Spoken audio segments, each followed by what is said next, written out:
foofu baax na léegi ñu ñëwaat fii ñu xool fu erreur de syntaxe bi nekkee create table if not exist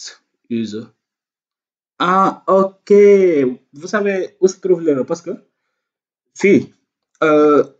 suñu déclarer par exemple user bi pour information yi joxe parenthèse lañ koy joxe quoi maanaam dañ naan user ñu tijji parenthèse wax lan ak lan moo siy nekk gis ngeen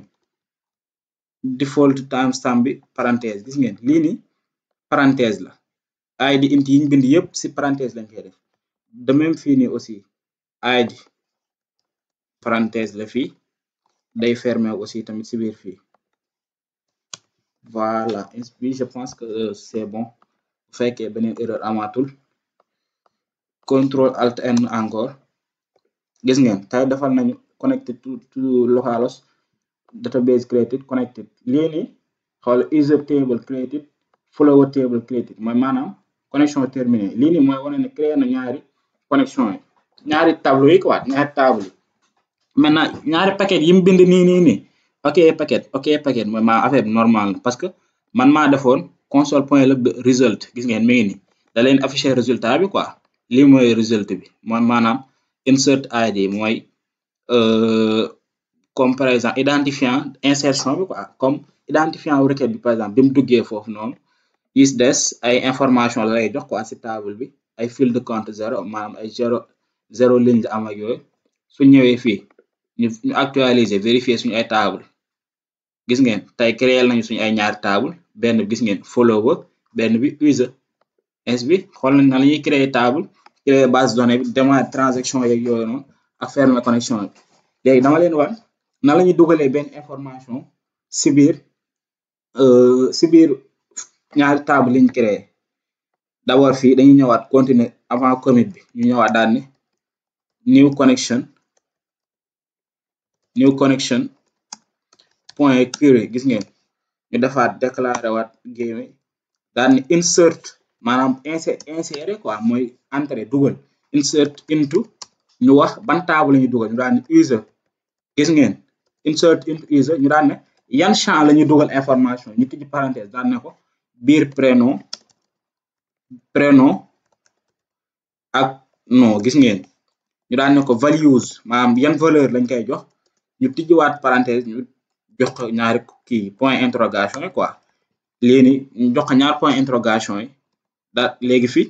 ñaari point interrogation yi mooy ce qui signifie que ñun après dinañ ko passer valeur yi mais pas directement sur la requête quoi parce que fii nii bu fekkee dañ fay def valeur yi directement mën na leen indil ay comme erreur de piratage yi comme ay injection SQL loolu mën na leen ko indil mais bu fekkee dañoo def ay point interrogation day tax par exemple kii bi MySQL bi su avant données di dugg ci base données bi daf leen ni kii ba pare quoi da leen échappé ba pare maanaam day xool ba xam requête bi amul lu suspect données yi li nit ki dugal ba xam amul lu suspect wala danger wala dara comme ni ñu koy waxee rek faut jamais avoir confiance à l'utilisateur quoi donc dañuy def suñu point interrogation fii après si biti géeme bi nañ dem à la ligne ba pare ñu tijju ñu def ñu def virgule après géeme bi mi ngi après géeme bi nii ñu def virgule ñu ñëw à la ligne ñu tijji crochet bi daal koy wax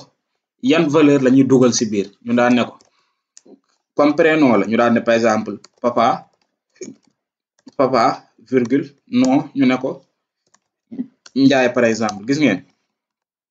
après ñu defaat beneen virgule pour callback bi ñu daan defaat erreur virgule